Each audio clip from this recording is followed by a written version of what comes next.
लोक राहतात लहान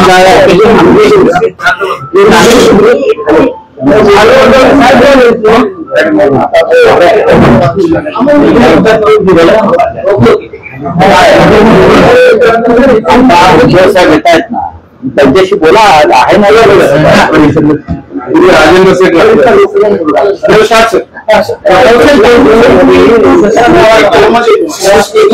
दसरा मेळाव्यामध्ये रामदास कदमांनी जे आरोप केलेले आहे आरोपांची बरीच चर्चा होती. बाळासाहेबांचं निधन झालं मात्र हाताचे खिसे घेण्यासाठी 2 दिवस सांगितलं त्याच्यामध्ये काय तथ्य आहे का?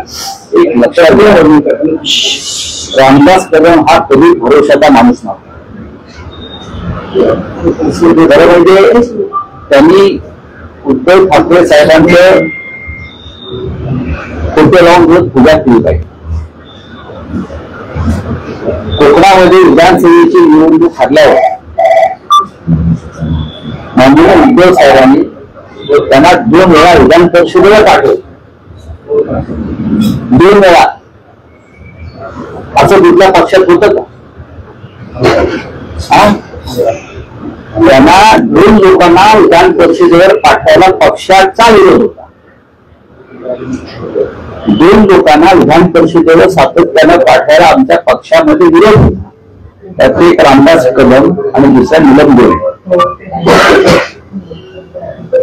नीलम गोरेंच्या पक्षातलं योगदान काय हा कायम प्रश्न विचारला गेला. आणि रामदास कदम यांना इतके वर्ष संधी मिळालेली आहे आमदार मंत्री. त्यांना वारंवार आपण विधान परिषदेवरती का पाठवता असा ते त्यांना पक्षातून प्रश्न विचारले गेले. तरीही उद्धव ठाकरे हे एक दयाबुद्धीची गोष्ट असल्यामुळे अति ज्येष्ठ सहकारी आहे. आम्ही उद्योगींना ठीक आहे तर त्यांनी 2 वेळा त्यांना 12 वर्ष विधान परिषदेवरती पाठवलं. आता अशा माणसाला कृतज्ञ राखला पाहिजे ठाकरे कुटुंबात. पण आता यांना आता हे गरज होत आहेत तर मी तुम्हाला अत्यंत जबाबदारीने सांगतो की हिंदुत्व सम्राट बाळासाहेब ठाकरे यांची त्यांच्या मृत्यूनंतर जी विटंबना हे लोक करतायत विटंबना आहे. त्याची जवळ किंमत रामदास कदम यांच्यासारख्या लोकांना मोजावी लागेल. जवळ किंमत मोजावी लागेल. आणि मी हे अत्यंत जबाबदारीनं सांगतो. पण ही किंमत कोणत्याही प्रकारची असेल, कायदेशीर असेल, भावनिक असेल, नीतीची असेल, पण यांना जवळ किंमत. बाळासाहेब ठाकरेंच्या संदर्भात तुम्ही अशा प्रकारची विधानं करताय मला लाजा वाटल्या पाहिजे. त्या संपूर्ण घटनाक्रम जे सांगतात की ती उपस्थित शेवटच्या 8 दिवस साहेबांचा जो क्रिटिकल काळ होता मी उपस्थित होतो पूर्ण काळ. शेवटच्या क्षणापर्यंत बाळासाहेब माणूस उपस्थित होता. ते कुठे होते? कोणी नव्हते. आम्ही मस्ती होतो तिकडे. आम्हाला माहिती आहे काय अवस्था होती आमची, काय सगळ्यांची परिस्थिती. आणि तुम्ही त्याचा आता या प्रकारे फक्त उद्धव ठाकरे यांना बदनाम करण्यासाठी तुम्ही माननीय बाळासाहेब ठाकरे यांच्या मृत्यूची त्यांच्या मृत्यूदेहाची विटंबना करण्यापर्यंत तुमची मदत दिली असेल तर तुम्हाला याची जवळ किंमत मोजावी लागेल. 12 वाजता आज शिवसेना भवनामध्ये अनिल परब यांची पत्रकार परिषद आहे. ते काय बोलतात ते ऐका. कायदेशीर म्हणजे तुम्ही अनिल परब यांची एक महत्वाची पत्रकार परिषद या संदर्भात आहे. सर्व प्रकारची किंमत त्यांना मोजावी लागेल. पद आणि पैसा यासाठी एखादी व्यक्ती किती खालच्या पातळीवर जाऊ शकते हे रामदास कदम यांनी दाखवलं. रामदास कदम ही नक्कीच पक्षामध्ये अनेक वर्ष त्यांनी काम केलं. पक्षाने त्यांना दिलं भरपूर. खास करून उद्धव ठाकरे साहेबांनी दिलाय. उद्धव ठाकरे साहेबांनी दिलाय. विरोधी पक्षनेता पद असेल, मंत्रीपद असेल, नंतर त्यांना उद्धव साहेबांनी दिलेली पदक बरीचशी. विधान परिषदेत त्यांच्या नेमणूक असतील या माननीय उद्धव साहेबांनी दिलेली पद आहे. बाळासाहेबांच्या नंतर जेव्हा सूत्र उद्योगीकडे गेली तेव्हा उद्योगीने सुद्धा बाळासाहेबांबरोबर या सगळ्या काम करणाऱ्या कार्यकर्त्यांना सन्मानानं वागलं. अशा वेळेला तुम्ही फक्त टाळ्या मिळवण्यासाठी, पण त्यांना टाळ्या नाही मिळाल्या. महाराष्ट्र फुटतो त्यांचा. मराठी माणूस अशा व्यक्तीवर फुटतो जो बाळासाहेबांची विटंबना करतो त्यांच्या. आम्ही पाहू ना, आम्ही जिवंत आहोत अजून, आम्ही जिवंत आहोत अजून, आम्ही दोघं काय करायचं. अशा प्रकारचे पहिलेच त्यांनी सगळा पद आणि पैसा यासाठी वेडा झालेला माणूस कोणत्याही प्रकारची विधानं करू शकतो. बरंच प्रसंग या आधी ते काय बोलले वगैरे काय मला माहित नाही. मला वाटते हे बोलतात हे कुठे होते त्यावेळेला, कधी होते. तर ठाकरेंच्या सुखदुःखामध्ये हे सगळे लोक कुठेच नव्हते. सर त्यांचं असं म्हणणं आहे त्यांच्या म्हणणार काय, तुम्ही म्हणता 12 वाजता पत्रकार परिषद येतात ते तुम्ही ऐका आणि माननीय उद्धव ठाकरे त्या विषयावर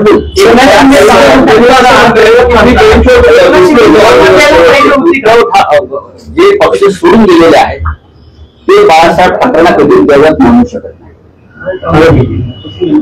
शिंदे पासून जे काय लोक भाजपच्या चरणी विलीन झालेले आहेत, मोदींच्या चरणी विलीन झाले, अमित शहाच्या जोड्यांची पूजा करतात शस्त्र म्हणून.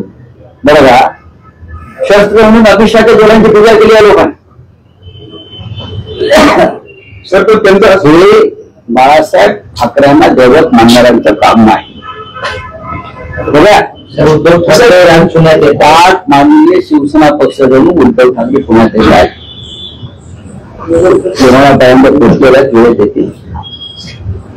पत्रकारांशी संवाद सगळ्यात आधी तुमची व्यवस्था आली. महानगरपालिकेसाठी काही तयारी रणसिंग फुकलं जाईल, कारण मुंबई पुणे महत्वाचे शहर आहे. मुंबई, ठाणे, नवी मुंबई, कल्याण डोंबिवली, नाशिक, पुणे, संभाजीनगर या महत्वाच्या महानगरपालिका नक्कीच आहेत. आणि त्यासाठी आम्ही राज ठाकरे येथील महाविकास आघाडीतले काही प्रमुख घटक पक्ष त्यांची एकत्र चर्चा सुरू आहे. कुठे कोणाबरोबर कसं लढायचं या संदर्भात सविस्तर चर्चा आमच्या बैठका सुरू आहे. दिनानिमित्त प्रकाश आंबेडकरांच्या वंचित बहुजन आघाडीची काही मोठी सभा आपण पार पडली. त्यात ओबीसी आरक्षणाचा महत्वाचा मुद्दा जो आहे ना तो त्यांनी मांडला की आरएसएस आणि भाजपने गेल्या अनेक वर्षांपासून ओबीसी समाजाला ओबीसी आरक्षणाला विरोध केलाय. हे खरे दुश्मन जे आहेत ओबीसीचे आरएसएस आणि भाजप आहे, वंचित शिवाय पर्याय आरक्षणाला, असं त्यांचं म्हणणं. असं आहे की प्रकाश आंबेडकरांची भूमिका ही कायम असते, ते मांडत असतात, पण त्यांची भूमिका ही कायम संघ आणि भाजपला मदत होईल अशी निवडणुकीमध्ये असते. ते पण तेवढंच. राज्याचे मुख्यमंत्री देवेंद्र फडणवीस म्हणाले की दसरा मेळाव्यामध्ये उद्धव ठाकरेंनी भाषण केलं ज्याच्यामध्ये मदतीवर कोणतीच चर्चा झाली नाही. माझे 1000 रुपये उद्धव ठाकरेंनी वाचवलेले आहे. फार कंजूस माणूस आहे हा, फार कंजूस माणूस. त्यांनी पेशव्यांचा आदर्श घ्यायला पाहिजे होता. पुण्यात फार दिलदार माणसं होती पेशवे, नाना फडणवीस वगैरे. 1000ची पहिली लावते उद्धव ठाकरे. उद्धव ठाकरे भाषण जर तुम्ही काळजीपूर्वक ऐकलं तर त्यांनी शेतकऱ्यांच्या प्रश्नावरती आवाज उठवला. शेतकऱ्यांना कशा प्रकारची मदत द्यायला हवी. बरं का, निवडणुकी कानात गोळे होऊन बसले होते का ऐकायला हे भाषण. याच्या ते भाषण ऐकलं आहे पण कानात गोळे घातले. शेतकऱ्यांच्या प्रश्नावर बोलताना त्यांनी कानामध्ये गोळे घातले. उद्धव साहेबांनी हेक्टरी आणि हेक्टरी किती मदत व्हावी या संदर्भात भूमिका मांडली. उद्धव साहेबांनी कर्जमाफी कशा प्रकारे करायला हवी या संदर्भात भूमिका मांडली. उद्धव साहेबांनी ओल्या दुष्काळासंदर्भात देवेंद्र फडणवीस कशी फसवणूक करतायत त्या संदर्भात त्यांचंच एक पत्र त्यांच्या तोंडावर मारलं. उद्धव साहेबांनी मुंबईसह शहरांची कसा नासाडी चाललेली आहे गौतम अदानीच्या माध्यमातून. हा विकासावरच मुद्दा आहे ना की आमची मुंबई आहे महाराष्ट्राची. तुम्ही गौतम अदानीला विकताय मुंबई आमची फुकटात देताय. हा विकासाचा मुद्दा वाटत नसेल देवेंद्र फडणवीसना तर गौतम अदानीला 25% दलाली देतोय. हा कमिशनवरचा मुख्यमंत्री, मिशनवरचा मुख्यमंत्री नाहीये. काय विकासाची व्याख्या काय? गौतम अदानीला करोड घेऊन आम्ही फिरावं ही यांची विकासाची व्याख्या आहे का? यांच्याप्रमाणे सांगावं त्यांनी. उद्धव ठाकरेंचं भाषण त्या दिवशीचं हे सुपातील भाषण होतं. विकासावर ते बोलले. त्यांनी भाजपचा आणि संघ परिवाराचा बुरखा फाडला, मुंबई लुटणाऱ्यांचा बुरखा फाडला. देवेंद्रजी सारख्या लोकांना हे असं आवडणार नाही, त्याला सत्य ऐकण्याची सवय नाही. हे सगळे लाचार लोक आहेत. आदित्य ठाकरे तुमचं सरकार होतं, आदित्य ठाकरेने एक निर्णय घेतलेला होता मुंबईत नाईट लाईफ विषय म्हणजे 24 तास हॉटेल या सरकारने घेतला. त्यावेळेस तुमच्यावर टीका करण्यात आली होती. याच सरकार बोगस लोक आहेत हे आता बोगस लोक आहेत ना. मी जे म्हणतो हे डुप्लिकेट लोक आहेत, बोगस लोक आहेत, हे भंपक लोक आहेत. या भारतीय जनता पक्षाच्या लोकांवरती शहाण्या माणसाने विश्वास ठेवू नये. मुळात हा पक्षच नाही, ते राज्य आणि देश लुटणारी टोळी आहे. त्यांच्यावर काय विश्वास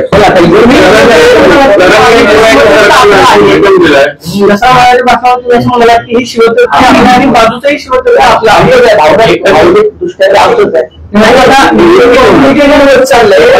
उद्धव ठाकरे काय म्हणाले की 5 जुलैला एकत्र आलो होतो, मराठीवर कोणी आलं. महाराष्ट्र सैनिकांना आणि शिवसैनिकांना प्रश्न असा पडलाय की एकत्र येणार की नाही, तुम्ही त्याबद्दल स्पष्ट सांगा ना. हा प्रश्न तुम्हाला पडलाय, कोणत्याही शिवसैनिकांना किंवा मनसैनिकांना पडलेला नाही. दोन्ही सैनिकांना पूर्ण खात्री आहे की आम्ही एकत्र येतो आणि महाराष्ट्रासाठी एकत्र येतो, मराठी माणसासाठी एकत्र येतो. कोणाला शंका, कोणाच्या मनात शंका नाही. मराठा आरक्षण लढा योग्य आहे, पण ज्या पद्धतीने त्यांनी दसऱ्यावर भाष्य केले एका जातीवरती ते मान्य आहे का तुम्हाला संबंधित म्हणून? याच्यावरती मुख्यमंत्र्यांनी जास्त भूमिका व्यक्त केली पाहिजे, कारण त्या राज्याचे गृहमंत्री, राज्याच्या गृहमंत्र्यांनी या संदर्भात कडकड भाष्य केलं पाहिजे. पडळकर काय बोलतायत, त्यांची इतर लोक काय बोलतायत, हे गृहमंत्र्यांचं काम आहे, मुख्यमंत्र्यांचं काम. कायद्याच्या रखवायला आम्ही यशवंतराव चव्हाणांपासून आतापर्यंत उद्धव ठाकरेपर्यंत अनेक मुख्यमंत्री पाहिले आहेत. इतका बोलचल आणि खुलसट मुख्यमंत्री महाराष्ट्राने कधी पाहिला नव्हता. त्यांना फक्त शिवसेनेला कसं खतम करता येईल हा एक अजेंडा ते राबवत आहे आणि मराठी माणसाची जास्तीत जास्त कशी अवहेलना करता येईल या पलीकडे त्यांचं खातं कोणतं काम करत नाही. महाराष्ट्राचा संख्या प्रश्न आहे, काय करताय? ओबीसी नेत्यांची बैठक बोलवली आहे. सगळे एकनाथ शिंदे यांचा होता तो लॉक करण्यात आलेला होता, म्हणजे नागरिकांना बाहेर जायचं होतं पण जाता येत होता. दसरा मेळावा दसरा मेळावा मुंबईमध्ये फक्त बाळासाहेब ठाकरे यांच्या शिवसेनेचा असेल. तिथे शस्त्रपूजा होते, तिथे राज्याला देशाला एक मार्गदर्शन केलं जातं, तो शिवतीर्थावर होतो. आता बाकी इतर लोक काय कुठे काय सभा घेत असला मेळावा काय नसतं. लोकांना बाहेर जायला एक दिवस लोक त्यांनाही कोठून होणार आहेत. एकनाथ शिंदे त्यांच्या लोकांना बाहेर जाऊ देणार नाही आणि मग ते येतील असे ते कुठला सिनेमा तो स्वयंशामध्ये त्या निवडणूक पार्श्वभूमीवर पंतप्रधान आणि गृहमंत्री दौऱ्यावर आहे त्या आठवड्यामध्ये येत आहेत. मेट्रो 3च्या कामाचं उद्घाटन करतात. तुम्ही मागणी केली होती की मराठवाड्यामध्ये आले का? आम्ही विकासावर बोलावं अशी अपेक्षा आहे ना मुख्यमंत्र्यांची. त्यांनी त्यांच्या प्रधानमंत्र्याला सांगावं. रमशेट लाडक्या सांगतो ना, खरं म्हणजे मराठवाड्यातल्या शेतकऱ्यांसाठी त्यांनी पॅकेज जाहीर करणं गरजेचं आहे. प्रत्येक गोष्टीचं राजकारण करायचं असल्यामुळे प्रधानमंत्री मुंबईकडे येतात म्हटलं की पुढल्या 2 आठवड्यात येऊन ती स्वतःच काहीतरी एखादी घोषणा करण्याची शक्यता. राजकारण बाकी काही नाही. आज शेतकरी म्हणतोय जरा काय नाही, 15 दिवसांनी मी येईल, 20 दिवसांनी मी येईल आणि त्यानंतर मैने देनिया असं काहीतरी ती घोषणा करून ते राजकारण करते. आणि खरं म्हणजे राज्याच्या मुख्यमंत्र्यांना तर जिथे बेशर्मीचा अंत होतो तिथे भाजपचं राजकारण सुरू होते. 10,000 रुपये लाडक्या बहिणी देण्याचा विचार केलाय.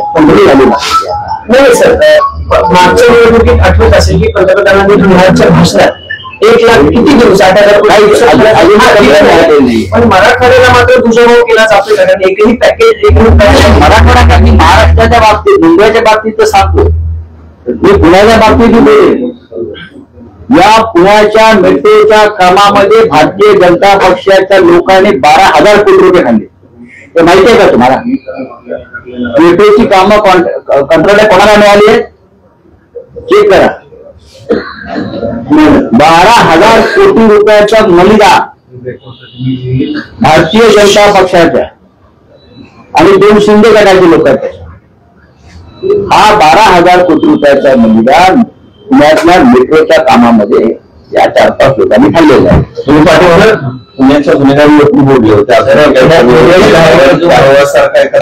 बघा, पुण्यातलं जे प्रशासन आहे ते 3 पोलीस प्रमुखांनी वाटून घेतलेलं आहे. पुण्याचं प्रशासन, गृहमंत्री एक टोळी चालवतात महाराष्ट्राचे, त्यांनी त्यांचा पोलीस कमिशनर नेमला. त्यानंतर नगरविकास मंत्र्यांची एक टोळी आहे, त्या टोळीला त्यांचा पालिका आयुक्त नेमला. आणि तिसरी टोळी होती दादा पवारची, त्या टोळीने त्यांचा कलेक्टर आणि विभागीय. अशा तऱ्हेने या टोळी प्रमुखांनी त्यांचे 3 इकडले मुख्य कलेक्टर्स नेमले पैसे गोळा करणारे. अशा तऱ्हेने या पुण्यामध्ये सगळे आबादी चालू आहे. ते 3 टोळी प्रमुख आहेत आणि ते पुणे चालवत आहेत आणि त्यासाठी त्यांनी ते सुभेदार नेमले. त्यांच्याकडे तुम्ही काय अपेक्षा करा? या पुण्यातला पोलीस आयुक्त जो आहे याची संपूर्ण कारकीर्द आपण पाहिली असेल, त्याच्या कुटुंबाची कारकीर्द पाहिली असेल, नागपूर पासून त्यांची कारकीर्द पाहिली असेल, त्यांच्याकडनं कोणतं घरी काम झालंही नाही. ते भाजपचे कार्यकर्ते आहेत, त्यांचे कुटुंब अधिकृतपणे भाजपचे कार्यकर्ते आहेत. त्यांना कुणीतरी ते प्रसिद्धीसाठी धुंद काढतात लोकांची. मुख्यमंत्र्यांचा जसा ताफा असतो त्या ताफ्यात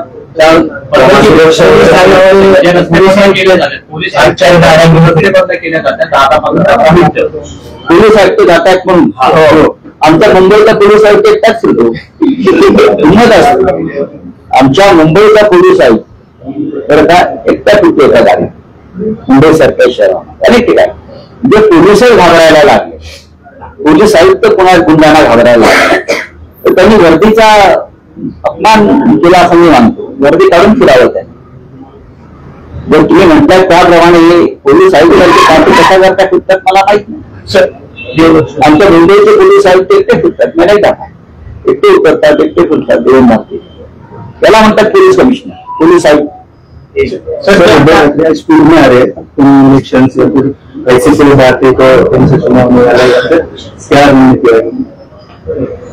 आप क्या चाहते हैं, क्या जवाब किसके लिए आते हैं? दो चार बड़े प्रोग्राम है, जर्नलिस्ट पत्रकार भवन में जाएंगे, वहां बात करेंगे कि हमारी पार्टी के प्रमुख अधिकारी है वसंत मोरे, उनके 2 कार्यक्रम.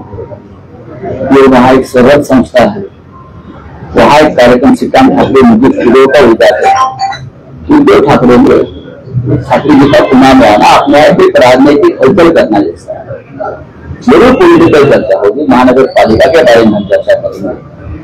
मुंबई, ठाणे, पुणे, नाशिक, नवी मुंबई ये बहुत महत्वपूर्ण महानगर पालिका है. और शिवसेना, महाराष्ट्र नवनिर्माण सेना, महाविकास आघाड़ी के हमारे कांग्रेस, राष्ट्रवादी कांग्रेस जैसे हमारे मित्र दल, उनके साथ भी चर्चा होगी और हम चुनाव में एक साथ जाएंगे. मोदी और अमित शाह भी मुंबई आ रहे, जैसे कि वो कह चुके थे हमारा अगला लक्ष्य वो मुंबई महानगर पालिका है. आने से कुछ बड़ी घोषणा हो सकती है. बड़ी घोषणाएं जब चुनाव आते हैं तो बड़ी घोषणा करते हैं लोग. मुंबई लूटने का काम है लोग करते हैं. चुनाव को लेकर हो गया पूरा काम.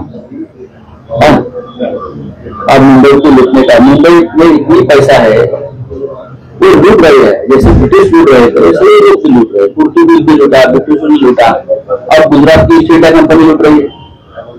देखेंगे चलिए. Thank you. चंद्रकांत दादांचा प्रश्न आहे की